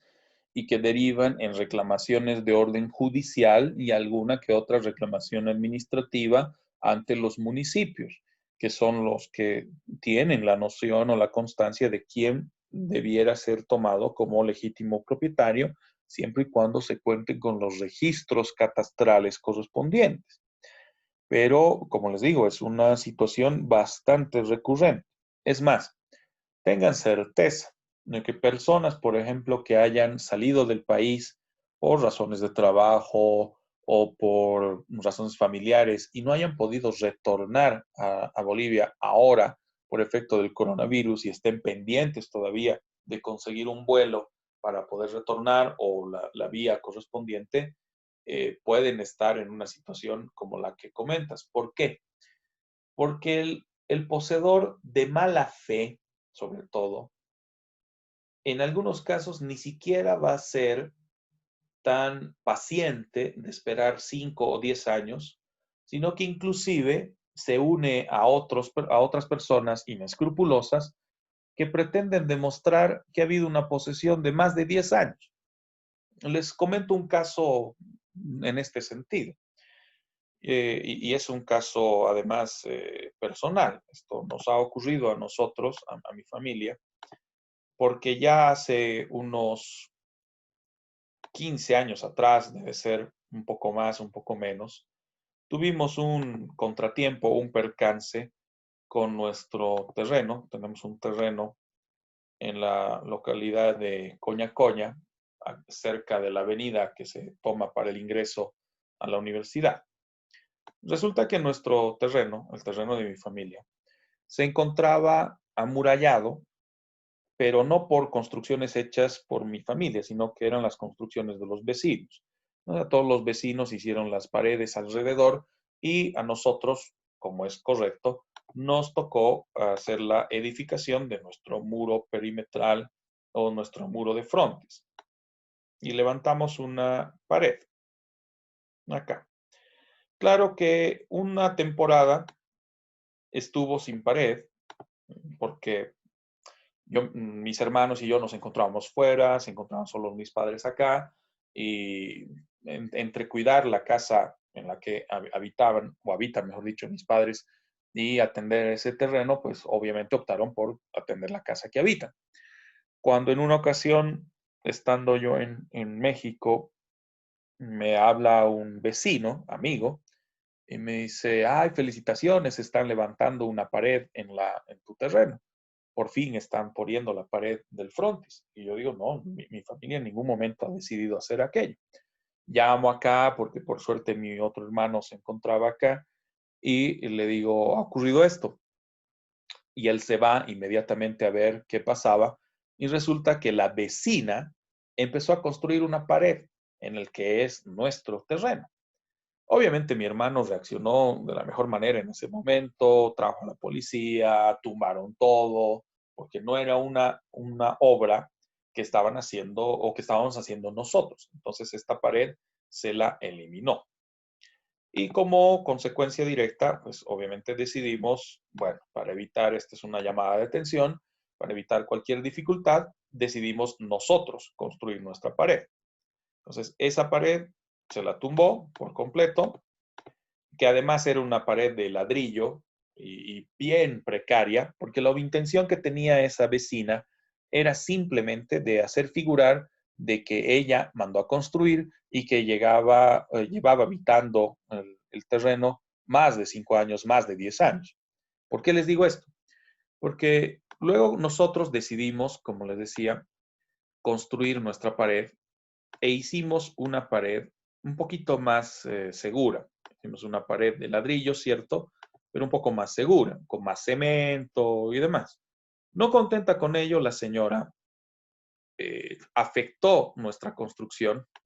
Luego, en la investigación, porque ha derivado incluso en una demanda penal, prácticamente derruyó esta porción de la pared para poder sacar la piedra, el ladrillo y la arena que se encontraba dentro de nuestro terreno, que en el momento que ella estaba construyendo, intentando construir en nuestro terreno, mi hermano le dijo, saque todo lo que tiene dentro de mi terreno, porque si yo empiezo la construcción de la pared, usted ya no va a poder sacar nada, que eso está acorde a la normativa del Código Civil en lo que concierne a obras hechas por un tercero en predios ajenos. La vecina no hizo caso, mi hermano empezó la construcción de la pared, mi familia empezó la construcción de la pared y obviamente la piedra, la arena que se encontraba acá, se encontraba en el terreno, aquí tenían la arena, luego en las fotos vi aquello, tenían la piedra y tenían incluso cemento y otras cosas, se quedó dentro de mi propiedad o dentro de la propiedad de mi familia. No contenta con ello, la señora nos tumbó parte de la pared, la que tengo identificada, porque luego vimos las marcas del camión y extrañamente, después de haber tumbado la pared, pues desapareció la piedra, desapareció el ladrillo, desapareció la arena y otros materiales de construcción. Al último terminamos levantando un muro de hormigón y de piedra con fierro y con 2,50 metros de altura, etcétera, casi una pequeña fortaleza, ya con la experiencia desagradable de la vecina. ¿Por qué les comento esto? Porque resulta que esta vecina no solo intentó hacer esto con mi propiedad o la propiedad de mi familia, sino que lo hizo con otra propiedad un poquito más pequeña que se encontraba en la misma cuadra. Había una diferencia de, ¿qué? 40 metros. Y resulta que la señora, aprovechando también que era un terreno que no estaba amurallado, mandó a construir su pared, y presumimos con el mismo material que había sacado de nuestra construcción, mandó a levantar su pared, aprovechando que había paredes alrededor por los vecinos, y no contenta con eso, mandó a construir una pequeña edificación de medias aguas. Enseguida les explico por qué lo de medias aguas, más o menos en esta porción del terreno. Un lugar bastante llamativo, ¿no? Bien apegado a la pared del frente y dejando todo un espacio sin construir. ¿Por qué? Porque luego inició un proceso de usucapión en combinación con dos de los vecinos que resultaron ser sus parientes, que alegaban que ella vivía ya en este terreno por más de 10 años. Presumimos quería hacer lo mismo en el terreno que no pudo quitarnos a mi familia.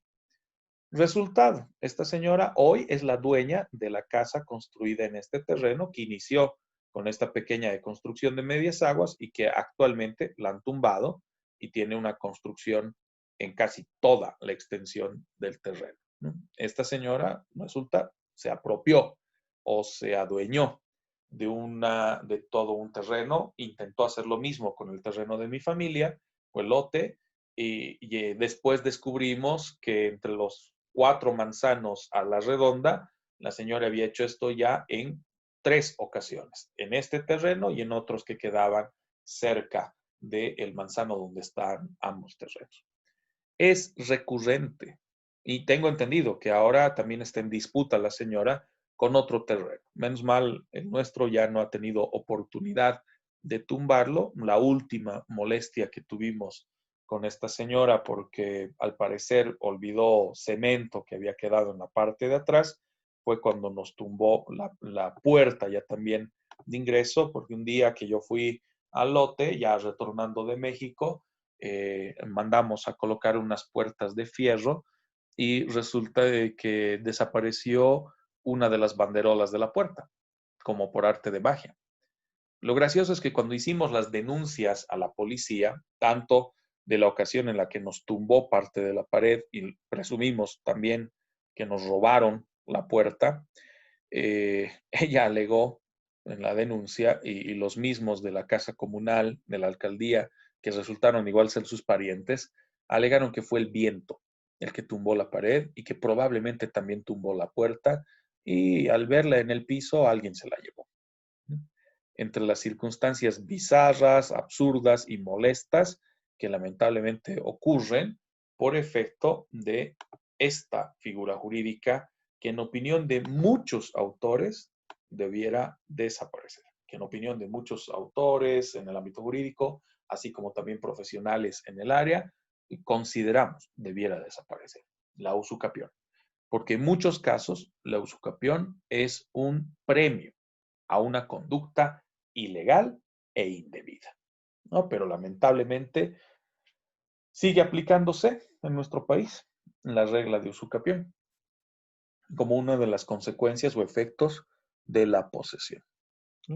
Es por eso, y lo decía ya hace varios años en un artículo que escribí para Opinión, en el cual manifestaba que en nuestro país, lamentablemente, se protege más al poseedor, sea este de buena e inclusive de mala fe, que al simple propietario, que en muchos casos está totalmente desprotegido ante las ambiciones de poseedores ilegales y fraudulentos, que lamentablemente es orden del día en nuestro país. Es molesto recordarlo, mencionarlo, pero lamentablemente son circunstancias que ocurren con relativa frecuencia en nuestro país. Muy aparte del usucapión, y además ya para casi ir terminando la sesión, como efectos de la posesión, también tenemos a las denominadas acciones de defensa de la posesión, que en el caso de nuestra legislación procedimental o la legislación adjetiva requiere o recibe, mejor dicho, la denominación de interdictos, ¿no? Los denominados interdictos para adquirir, retener o mantener la pacífica posesión como acciones que son planteadas por aquel que ve afectados sus intereses o sus derechos por la actuación indebida de terceros, ¿no? Terceros que no reconocen su posesión y la afectan, ¿no? Afectan su pacífica posesión o lo sacan de la posesión de un inmueble y otros. Por si acaso, estos solo aplican para los bienes inmuebles, no aplica para bienes muebles. Otro de los efectos de la posesión es la posibilidad de beneficiarse con los frutos, sean estos naturales o civiles. Los frutos naturales son aquellos que se originan en la misma posesión del bien. Por ejemplo, en un terreno, un fruto natural serían los árboles frutales o lo que llegue a producir el terreno. Y los frutos civiles, aquellos derivados de derechos aparejados a la posesión o propiedad del terreno, alquileres, rentas y otros, que en teoría solo debieran corresponder al ejercicio de la propiedad y nunca al ejercicio de una posesión, menos una posesión viciosa o ilegal. También el efecto de que aquel que posee debe de la misma forma cumplir con ciertas exigencias u obligaciones derivadas de la posesión, como son el pago de cargas, impuestos, mantenimiento del inmueble, mantenimiento del bien, etc. Para que estos efectos, además, lleguen a tener una connotación jurídico-legal, resulta imprescindible determinar si el poseedor obra de buena o de mala fe. La buena fe se presume. La que debe demostrarse es la mala fe. Y ese es el punto más complicado respecto a los procesos derivados de la posesión. Sobre todo cuando tenemos a un legítimo propietario que busca reivindicar su derecho, recuperar tanto propiedad como posesión de un tercero que ha obrado de manera ilegal o que ha obrado de manera ilícita y por ende de mala fe. Pero lamentablemente quien obra así, quien obra de mala fe, no deja pruebas, rara vez deja evidencias y es una molestia porque es el legítimo propietario el que debe probar que el ilegal o que el poseedor indebido ha obrado de mala fe. La ley no lo protege de defecto. Lo va a proteger solo si logra demostrar que el poseedor ha poseído de manera ilegal o de mala fe. Con eso cerramos la sesión de hoy, chicos. Esperamos ya retomar mañana el tema de posesión. Nos falta muy poco para terminar, para que abordemos también el criterio de la propiedad. Hoy por la noche ya les publico sus notas finales. Solo me falta un trabajo por revisar. Ayer fue un poco complicado poder hacerlo, pero ya ahora terminando esta clase precisamente voy a terminar de revisar el trabajo y subirles sus notas del segundo parcial. De paso, también les voy a responder a algunos de los chicos que me mandaron mensajes para sugerencias de temas para ensayo. Les voy a mandar también las respuestas. Ayer lo leí muy tarde, por eso es que no me dio margen para responderles de inmediato. Doc, perdón, ¿nos puede explicar ahora cómo es ese ensayo, por favor? Claro que sí, con todo gusto. Básicamente, en nuestra carrera, en la Facultad de Derecho, o en la carrera de Derecho, perdón, en la universidad, se ha optado por promover las publicaciones y las investigaciones académicas, ya sea bajo la modalidad de ensayos o artículos académicos. Esto con el propósito de que todos nuestros estudiantes, desde primer semestre hasta el último semestre de la carrera, vayan teniendo sus primeras experiencias de redacción de este tipo de documentos, ¿no? Los documentos académicos. En el caso de los ensayos, deben tener mínimamente la siguiente estructura: una introducción, en la cual presentamos el tema a ser abordado, un desarrollo, donde se denotan las particularidades o características del tópico o del tema, y una conclusión, que no es más que el resultado o la comprensión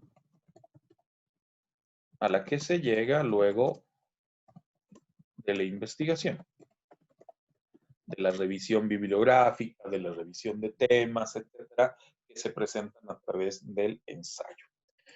Cuando hablamos de artículos académicos, estos pueden ser la revisión de temas de coyuntura o de procesos o procedimientos relacionados a un área del conocimiento jurídico.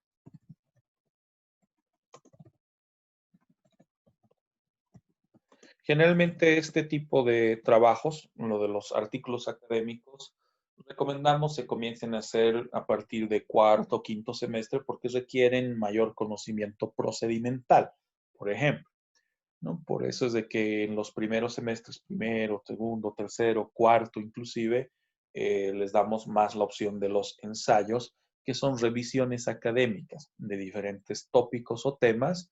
Se tienen que concentrar en uno solo para tratar de albergar toda la información, ¿no? Y obviamente el resultado de ese ensayo tiene que estar refrendado a través de la bibliografía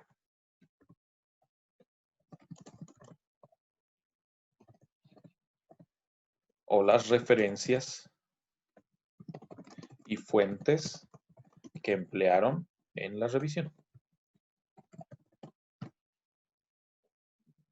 Por eso también esta tarde les habilito algunas fuentes, fuentes bibliográficas para los diferentes tópicos que pudieran abordar, sean estos de personas, del área de personas o del área de derechos reales.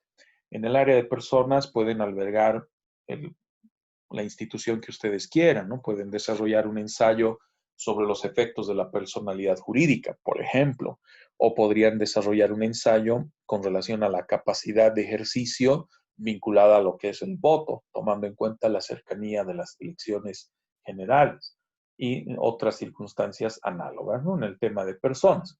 Y en el tema de bienes hay infinidad de tópicos que podrían abordar, ¿no? Uno podría ser precisamente la validez jurídica de la usucapión, ¿no? De si es una figura correcta o incorrecta, si realmente protege al poseedor o es que simplemente castiga a un propietario, etcétera, ¿no? No sé si tienen alguna otra consulta. Sí, doctor. ¿Tiene que tener alguna extensión mínima o máxima? Generalmente para primer semestre y segundo semestre, yo les solicito que tenga una extensión máxima de unas 5 hojas, ¿no? Máxima. Mínima unas 2 hojas. Gracias, Doc. No hay de qué. Doctor, disculpe, ¿para cuándo es este ensayo? Se entrega junto con los casos finales y la evaluación final, ¿no? Que eso es todavía la siguiente semana, me parece el lunes o martes si mal no recuerdo, pero generalmente les doy un margen de unas 24 horas adicionales, excepcionalmente 48 horas adicionales. Está bien, doctor. Muchas gracias. No hay de qué, Rodolfo. Vale, chicos, con eso entonces terminaríamos la sesión programada para hoy. Nos volvemos a ver mañana ya en la sesión en la que terminamos posesión. Espero para ello ya reactivar la cámara que ha estado dando algunos problemas y que podamos tener una sesión, espero, sin contratiempos, aunque la verdad con la señal de internet a veces es algo complicado. Gracias, Doc. Hasta luego. Hasta luego, Luego. chicos. Hasta mañana, doctor. Mañana, que descansen. Mañana, Doc. Mañana.